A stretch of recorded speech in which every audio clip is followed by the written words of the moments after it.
These are actual firefighters who are risking their lives to protect people. And this is me, who's gonna be spending a day with them to actually gain an inside perspective on what they do in a day. And starting off their day, 7 a.m., they do something called roll call in the morning, which basically means that the lieutenant of the station is going through the schedule on what the plans are for the day. And afterwards, they do morning checkups where they have to check every single piece of equipment to make sure everything is working. You turn them on to make sure that they're like operating, running, and everything's smooth. Every day he has to do this just in case, like to prevent something going wrong every time they go on a call. I've always wondered, how hard is it to drive a truck? It takes a while, yeah. Damn, yeah, I've always wondered that. I was like a couple of years, you know? Years? After they were done with the morning checkup, he then gave me a tour of where they sleep and then their gym. And after he went down the pole thingy, which was honestly pretty cool. I'm not doing that. I'm sorry. That was cool. Seeing you do that. And then not even 5 minutes later, this happened. Was that a call? Yeah, so hop on the engine. This one? Oh, the engine, yeah. Should I follow Sergio? Yep. Okay. This was the first call of the day, and there was no preparation. The firefighters didn't have time to like get ready. They just locked in and immediately just started going. Alright guys, so the first call of the day was at an AT&T building, and once they got outside and doing their job, I was there. They just left. I don't know what to do. Alright, I'm gonna sit my butt right here just in case. Is everything okay?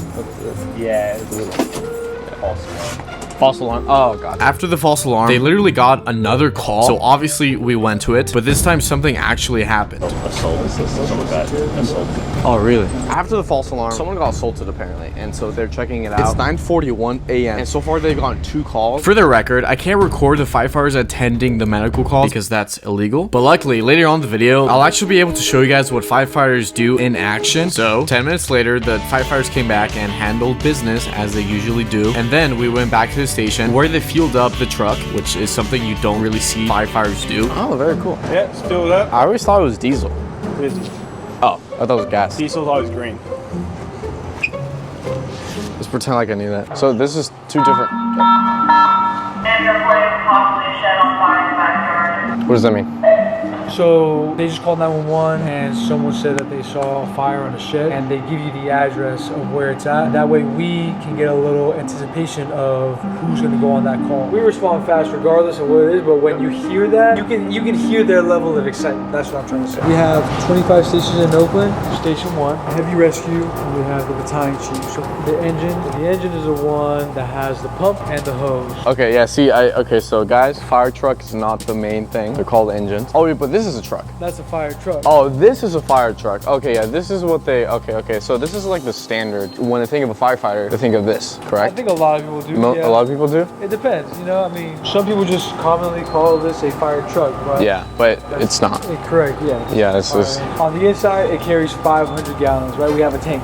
Yeah. The 500-gallon tank. He then explained how they use the hose and the rest of the equipment at Station 1. And for more context, this station is one of the more major ones within the city of Oakland. It gets busy. Throughout the video, we'll see what they do in calls. Apart from firefighting, it's like what they do throughout the day, like eating, working out. And speaking of eating, it was time for brunch, which firefighters make their own food. He makes quesadillas out of all the leftovers. Sometimes. So every day is different. From the leftovers? Yeah, so every day the quesadilla is made different. Garlic, You never know what you're doing.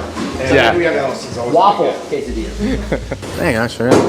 The only problem is they're never exactly the same. Because No. they're always You can't made do with it. leftovers from the night before. So. Yeah. No, we're lying, you're wrong. No, it's pretty good actually. Not pretty good, it's fucking hella good. Yeah, no, you're right on that actually. And clean their dishes and meal prep and everything else that regular humans do. However, literally 2 minutes later, we went on another call. Oh damn, so you guys be like mid-eating and I'm like, Oh, wow. I had a day one day at the grocery store, and it took us 4 trips. Really? We kept having to hide our cart.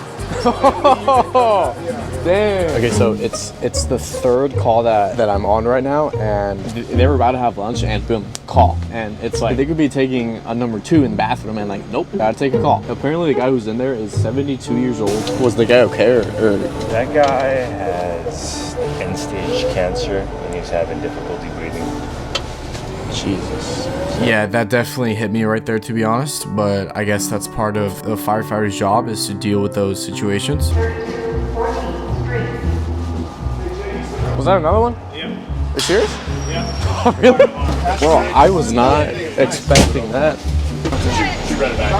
It smells like burnt food and marijuana. You guys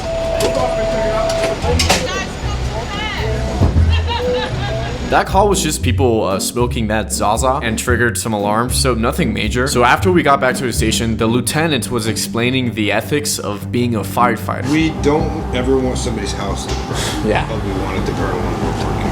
Yeah. Does that make sense? Yeah. We don't want anything bad to happen anymore. We show up to work hoping to get to help. The job done. Exactly. Because everyone was like, oh, don't you want to get a fire? I was like, I kind of don't. I don't want there to be fires, but there is a fire.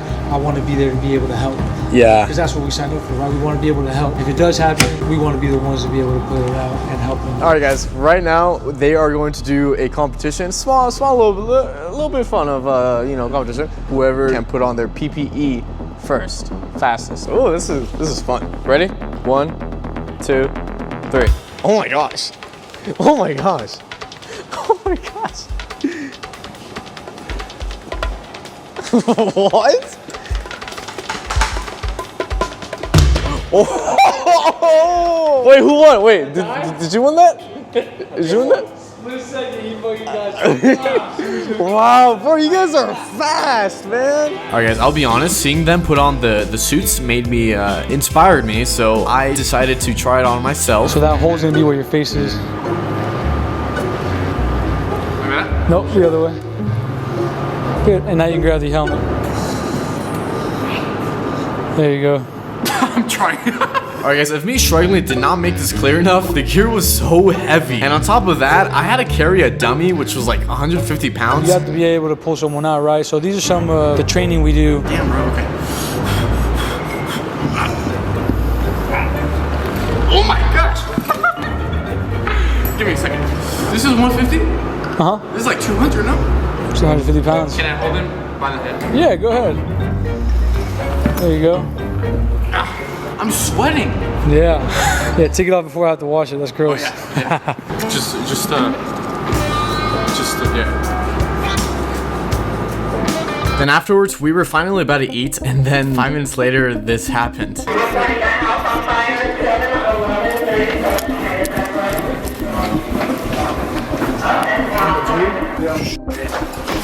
I wasn't aware that this call was literally different from every single other call because this was not a medical call. This is a structure fire.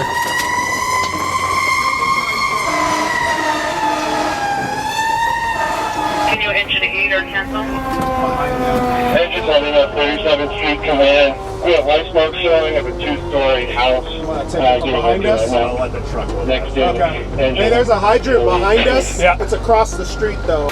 Truck 1 from Steve. I'm doing the sim command. Truck 1 smoke coming from the second story. Copy truck 1 and 7 second story dwelling. They literally had the entire squad. I'm not even exaggerating. There was literally fire coming out of the house the moment we got there. It was pretty cool seeing firefighters going into action and getting the work done. We were about to eat, like straight up. I've never seen them get ready so fast. And over the course of 20 to 30 minutes, it looks like the firefighters were containing the fire effectively. And then one of the firefighters came back and I noticed something. I hope you guys realize, I don't know if you guys can tell, all of this is like ash. All right, this is the aftermath. They're cleaning inside of the house right now. They're just making sure that everything, all the dangers for the future will be cleaned. The firefighters stuck there for about 10 more minutes and then we headed back to the station. He then told me that the only part affected was the kitchen in the house. But it's bad for the homeowner.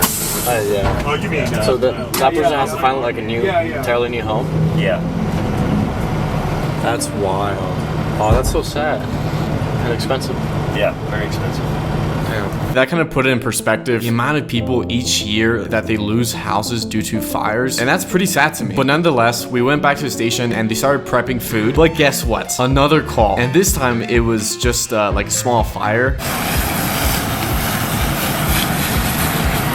And also, I'm like really freaking tired. These guys, I'm assuming they are tired, but I don't know how they do it. Only done this for like less than 24 hours. Which makes me wonder how much do firefighters sleep and how long do they stay at each shift? So we live here for the 48-hour shift. You get a call at 1 in the morning, you have to wake up. You get a call at 2 in the morning, you have to wake up. Jesus. And it's not just like, I wake up, and then I go back to sleep. It's I wake up, I get out of bed, I put my gear on, go Yeah. on the run.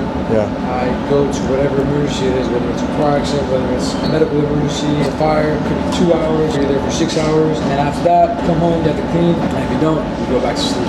Yeah, that made me appreciate sleeping a lot more. And finally, we started eating and the food was actually pretty good. Firefighters honestly eats way better than the regular person. And funny enough, after they're done eating, they play a dice type game. I don't know why I'm playing, but I'm playing. And whoever loses has to pay the sodas that they drink that day. Oh, really? Then after this, they enter their night shift where they wait for the calls for the entire night. And guys, throughout the entire day, it genuinely made me appreciate firefighters on another level. The sacrifice that they make to protect people is insanely crazy. And now there was one thing left to do. Bro, thank you so much, man. Definitely opened a perspective for me that I obviously didn't have because I'd never done this before. If you guys enjoyed this video, comment down below and give me ideas. I'm leaving, I'm pretty tired, but hey, if you guys aren't tired, I got 4 more days, yeah. are you serious? Do you want my energy drink? I haven't, I have.